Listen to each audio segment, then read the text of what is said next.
Nós conceituamos o eletroencefalógrafo como um equipamento que possui amplificadores de alta sensibilidade. Isso porque o sinal é expresso em microvolts por milímetro. Nós falamos também que esses amplificadores eles têm uma alta impedância de entrada. Essa impedância é de 5 a 10 kΩ. E nós falamos que a discriminação do equipamento é de 10.000 para 1 a 15.000 para 1. São essas características do amplificador e do equipamento de eletroencefalografia que nós vamos estudar agora e ver o que é que significa tudo isso aqui. Vamos começar falando então do que é um amplificador no eletroencefalograma. É um dispositivo que permite a entrada de uma onda com uma determinada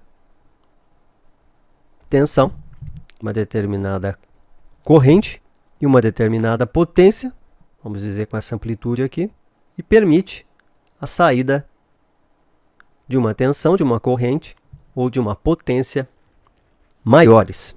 Nós vamos estudar primeiro um amplificador analógico, para que nós possamos entender o princípio de funcionamento desse amplificador, para que depois possamos fazer uma extrapolação para o amplificador digital. Um pouquinho de história aqui.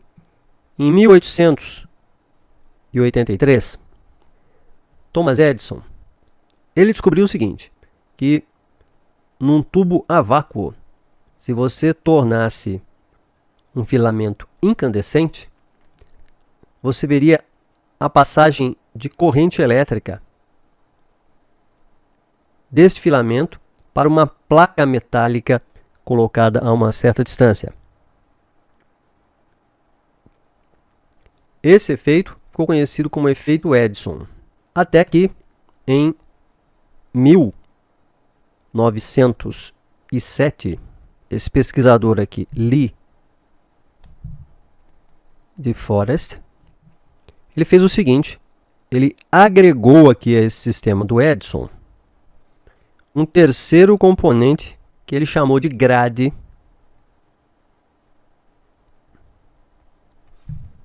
de onde vem o G, que nós usamos em eletroencefalografia, o G1 e o G2.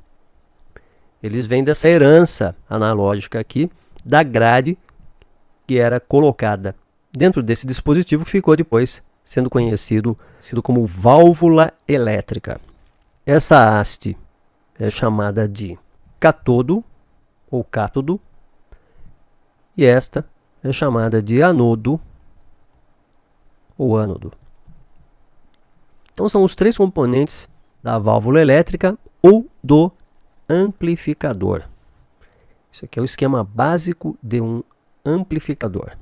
Um outro pesquisador, inclusive de nome Fleming, ele descobriu que se nós colocássemos uma bateria aqui, carregando positivamente a placa, quando isso acontecia, aumentava-se muito esse fluxo de corrente na válvula eletrônica. E este é o princípio, então, do amplificador do eletroencefalograma. Então vamos entender um pouco melhor isso. Nós temos a placa, que é o anodo, nós temos o catodo e nós temos aqui a grade controladora. O nosso eletrodo, que está conectado ao escalpo do paciente, ele se conecta à grade. Você se lembra que o anodo ele é positivo, porque ele está conectado a uma bateria. O catodo é negativo. Conforme nós temos um fluxo de corrente aqui, o potencial da grade controladora se modifica. Então ela vai permitir que a corrente aqui elétrica ela se altere de acordo com as alterações aqui da atividade elétrica cerebral do paciente.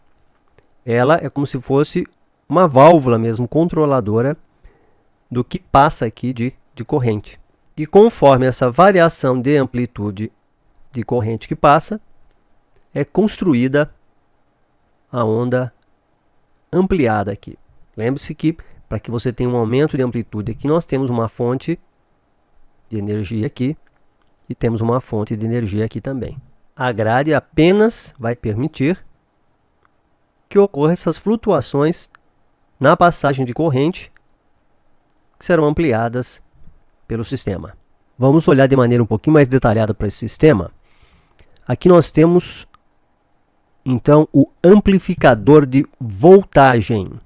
Este é um amplificador que aumenta a voltagem. A energia fornecida para a saída do sistema, ela vem dessa bateria B.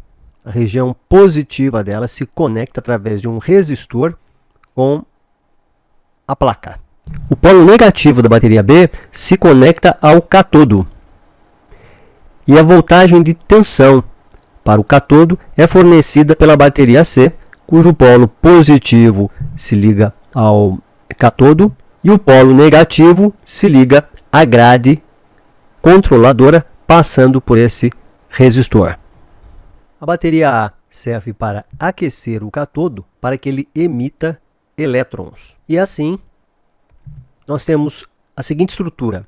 Aqui nós temos a entrada, que são justamente os 2 eletrodos que vão para o escalpo do paciente. E aqui nós temos a saída do amplificador. Assim, quando a grade controladora recebe um sinal na entrada, ela vai regular a passagem de corrente, de forma que nós teremos a saída ampliada na extremidade oposta de um sinal que temos que lembrar que ele tem uma inversão de 180 graus em relação ao sinal de entrada. A bateria A fornece energia, ela aquece o catodo para estimulá-lo a emitir elétrons. Ela aumenta a excitabilidade do catodo para que ele emita mais elétrons. Vamos lembrar que o fluxo de corrente corre nessa direção, que nós precisamos de uma fonte de energia para a placa e nós precisamos também de uma fonte de energia para o catodo.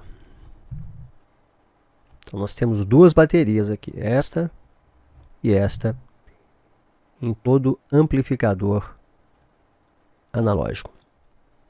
Vamos lembrar também que a atividade elétrica que entra aqui serve apenas para mudar a capacidade da grade responder à passagem de elétrons.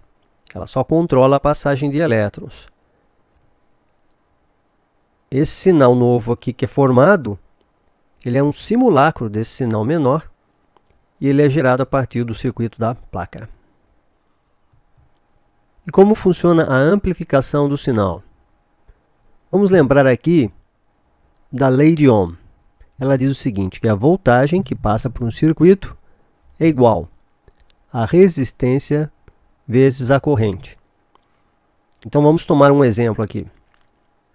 Nós queremos saber qual é a diferença de voltagem aqui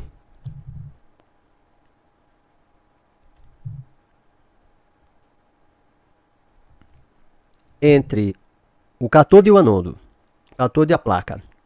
Suponhamos que essa bateria ela tem uma voltagem de 200 volts. E aqui nós temos um resistor dissipador. Como ele dissipa a energia, ele dissipa a voltagem dessa bateria, o potencial aqui será 1 e aqui será outro. Então nós temos aqui em 1 uma diferença de potencial.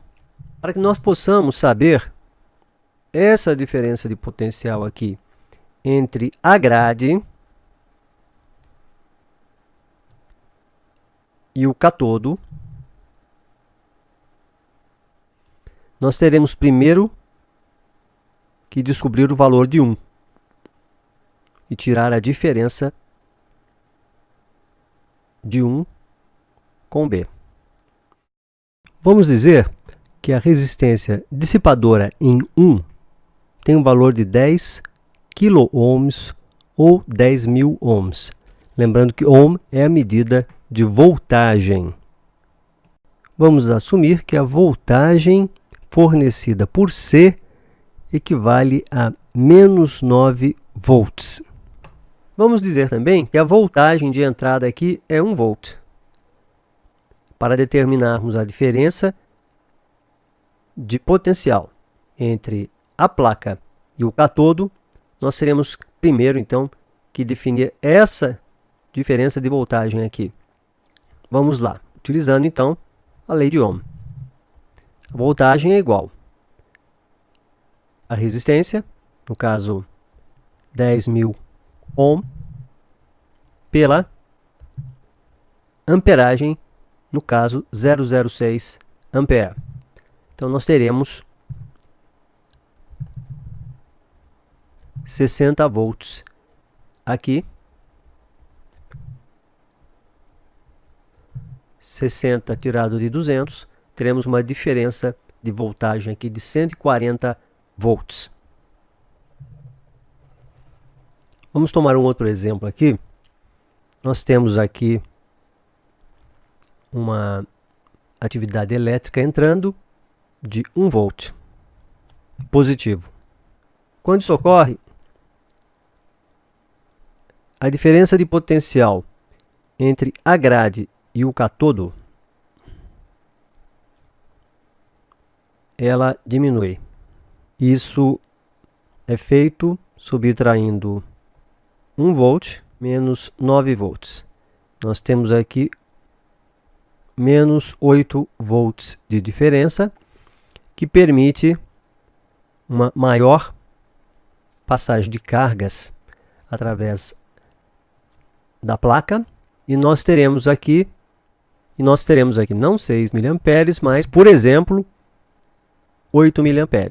Repetindo agora a lei de Ohm para 8 mA, a diferença de voltagem aqui seria 10.000 ohm, 0,08 ampere. A voltagem é 80 volts. Então aqui passamos a ter 80 volts e a diferença de voltagem aqui passa a ser 120 volts, 80 tirado de 200. Então, quando nós diminuímos aqui a diferença de potencial entre a grade e o catodo, nós temos uma diminuição da diferença de voltagem também entre a placa e o catodo. Agora vamos imaginar a seguinte situação. Nós temos agora uma onda negativa de menos 1 volt aqui. Quando isso acontece, nós calculamos a diferença de potencial aqui, menos 1 volt, menos 9 volts é igual a menos 10 volts.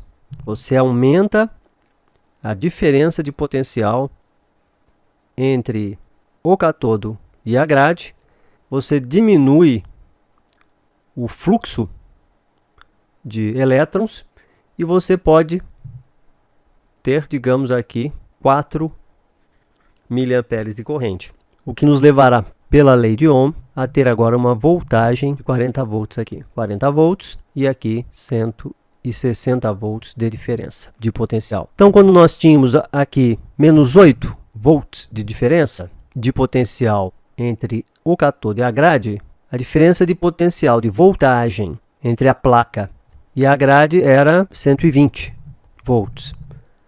Quando nós fomos para menos 10, uma diferença de apenas 2 volts, nós fomos para 160 volts.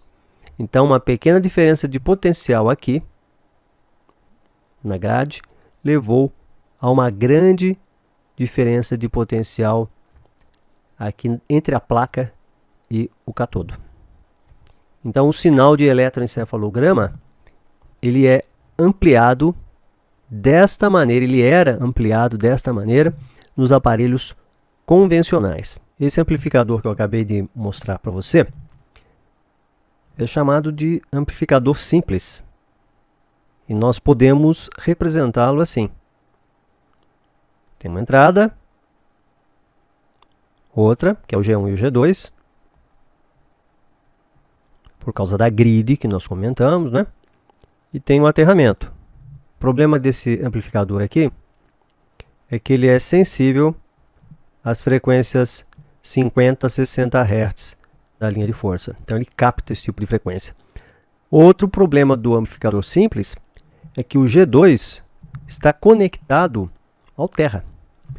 Então você não pode colocar mais do que um canal no scalpo do paciente, porque todos os canais estariam ligados ao aterramento. Além disso, por esse motivo mesmo, ele é sensível a qualquer tipo de artefato. Então, esse tipo de amplificador não se presta ao uso em eletroencefalografia. É por isso que para o eletroencefalograma foi desenvolvido um tipo diferente de amplificador, que é chamado de amplificador diferencial. Veja que interessante. Nós temos dois amplificadores, de modo que o G1 entra aqui, G1, o G2 entra aqui, de maneira diametralmente oposta. E o segundo componente desse tipo de amplificador se liga ao terra. Esse aqui é um amplificador, então, diferencial, que nós representamos de maneira simplificada assim. Essa aqui é a sua representação simplificada. G1, G2 e o terra ele sai daqui. E aqui é a saída. Veja que justamente pelo fato dessas duas entradas G1 e G2 serem opostas, elas funcionam como que em espelho. E é por isso que nós falamos que esse amplificador ele é balanceado. Para que serve isso? Veja bem, se nós tivermos aqui em G1, por exemplo, uma onda cardíaca, um artefato de corrente, ou por exemplo, um artefato de corrente elétrica, como os dois canais do amplificador diferencial trabalham em espelho, a onda será semelhante e de valor invertido em G2. Ou seja, na hora que o sinal sair para o equipamento, as duas ondas elas se anulam e nós não temos o artefato em questão. Essa é uma das grandes vantagens do amplificador balanceado. Por exemplo, em teoria, um artefato de eletrocardiograma contaminaria todos os eletrodos de maneira similar e quando entrasse no amplificador diferencial seria cancelado. Como G1 e G2 no amplificador diferencial são diametralmente opostos, atuam em espelho, ondas que na verdade têm valores numéricos opostos, nesse tipo de amplificador elas se somam e elas se tornam mais visíveis então na saída. O fenômeno de cancelamento é ótimo para cancelar artefatos semelhantes que entram com o mesmo valor em eletrodos próximos, para cancelar eletrocardiograma e alguns outros artefatos, mas isso nem sempre funciona como a gente espera.